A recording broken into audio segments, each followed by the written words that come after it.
Hi Rams, Mrs. McCulloch here. I'm sitting in the dark because I am getting ready to read Cycle of the Werewolf by Stephen King. Cycle of the Werewolf, also known as Silver Bullet, is a short novel by Stephen King, and it is an illustrated novel. It's illustrated by Bernie Wrightson. And each chapter in the book is a short story within itself. And then they're all related into a novel. In the story, our protagonist or our main character is a young boy of 11 years old who is in a wheelchair. And we see the story through his experiences and how he deals with the horror of the situation. So, one thing I love about this book is the way that it is arranged, because it is the cycle of the werewolf. So every full moon, the werewolf appears. And we start the book in January.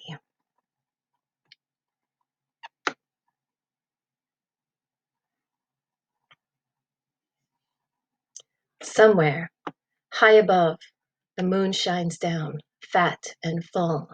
But here in Tarker's Mills, a January blizzard has choked the sky with snow. The wind rams full force down a deserted center avenue. The orange town plows have given up long since.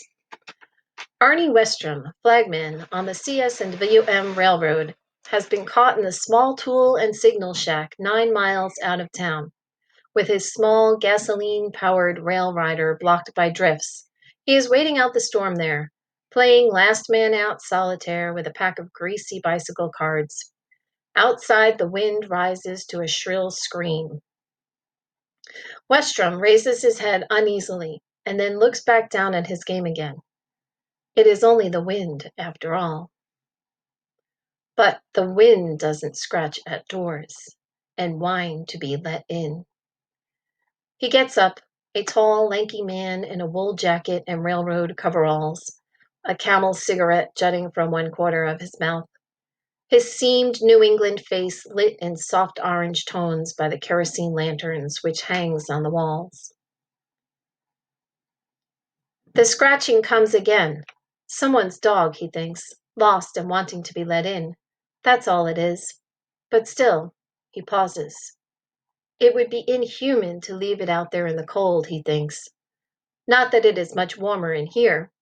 In spite of the battery-powered heater, he can see the cold cloud of his breath. But still, he hesitates. A cold finger of fear is probing just below his heart. This has been a bad season in Tarker's Mills. There have been omens of evil on the land. Arnie has his father's Welsh blood strong in his veins, and he doesn't like the feel of things. Before he can decide what to do about his visitor, the low-pitched whining rises to a snarl. There is a thud as something incredibly heavy hits the door, draws back, hits again. The door trembles in its frame, and a puff of snow billows in from the top. Arnie Westrom stares around, looking for something to shore it up. But before he can do more than reach for the flimsy chair he has been sitting on, the snarling thing strikes the door again with incredible force, splintering it from top to bottom. It holds for a moment longer, bowed in a vertical line, and lodged in it, kicking and lunging, its snout wrinkled back in a snarl, its yellow eyes blazing. It is the biggest wolf Arnie has ever seen. And its snarls sound terribly like human words. The door splinters, groans, gives. In a moment, the thing will be inside. In the corner, amongst a welter of tools, a pick leans against the wall. Arnie lunges for it and seizes it as the wolf thrusts its way inside and crouches, its yellow eyes gleaming at the cornered man. Its ears are flattened back, furry triangles. Its tongue lolls. Behind it, snow gusts in through a door that has been shattered down the center. It springs with a snarl, and Arnie Westrom swings the pick. Once. Outside, the feeble lamplight shines raggedly on the snow through the splintered door. The wind whoops and howls. The screams begin. Something inhuman has come to Talker's Mills, as unseen as the full moon riding the night sky above. It is the werewolf, and there is no more reason for its coming now than there would be for the arrival of cancer, or a psychotic with a murder on his mind, or a killer tornado. Its time is now, its place is here, in this little Maine town where baked bean church suppers are a weekly event, where small boys and girls still bring apples to their teachers, where the nature outings of the Senior Citizens Club are religiously reported in the weekly paper.